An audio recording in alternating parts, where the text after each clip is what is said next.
Hi అండి. ఈరోజు video మెంతిపప్పు. మెంతాకు పప్పు కాదండి, మెంతిపప్పు. దీన్ని ఎలా తయారు చేసుకోవాలో, మా ఇంట్లో ఎలా తయారు చేస్తారో ఆ రెసిపీ మీకోసం. ఒక టీ గ్లాస్ అంత కందిపప్పుని 3-4 టైమ్స్ బాగా వాష్ చేసుకొని నానబెట్టుకోవాలి. అలాగే టేస్ట్‌కి సరిపడా ఒట్టిమిరపకాయలని తుంపి పక్కన పెట్టుకోవాలి. ఒక 4-5 టమోటోస్, కొంచెం అంత చింతపండు, ఆవాలు, జీలకర్ర, ధనియాలు, మెంతులు, ఒక హాఫ్ ఆనియన్, ఒక 4-5 వెల్లుల్లి, కరివేపాకు. ఈ పప్పుకంటూ సపరేట్ తిరువాత ఉండదండి. ఒకేసారి తిరువాత వేసే పప్పు చేసుకుంటాం.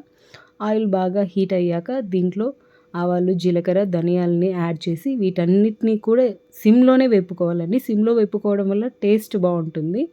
అవి బాగా వేగాక ఆనియన్, తెల్లగడ్డ, కరివేపాకు కూడా వేసి బాగా వేపుకోవాలి. ఆనియన్ కొంచెం వేగిందన్న తర్వాత ఒట్టిమిరపకాయ యాడ్ చేయాలి. సిమ్‌లో వేపడం వల్ల ఏవి కూడా మాడవండి. మాడకుండా చేయటం వల్ల టేస్ట్ బాగుంటుంది. అలాగే కొంచెం పసుపు యాడ్ చేసుకొని నానబెట్టుకున్న కందిపప్పుని నీళ్ళు లేకుండా వేసి బాగా వేపుకోవాలండి. ఇలా కందిపప్పుని ఒక 5 మినిట్స్ వేపుకున్న తర్వాత టమోటో కూడా యాడ్ చేసి, చింతపండు కూడా యాడ్ చేసి, టమోటో కొంచెం సేపు మగ్గేంత వరకు అన్నిటి స్పైసెస్ కందిపప్పుకి పట్టేంత వరకు సిమ్‌లోనే బాగా వేపుకోవాలండి.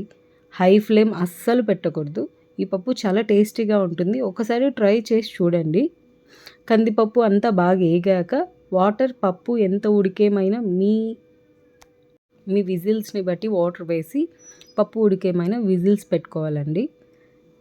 పప్పు బాగా ఉడికిన తర్వాత పప్పులో సాల్ట్ వేసుకొని టేస్ట్‌కి సరిపడా బాగా స్మాష్ చేసుకొని పప్పును బాగా మెదుపుకున్న తర్వాత బౌల్లోకి తీసుకొని కొత్తిమీర చల్లుకొని దించేసుకుంటే పప్పు రెడీ అండి.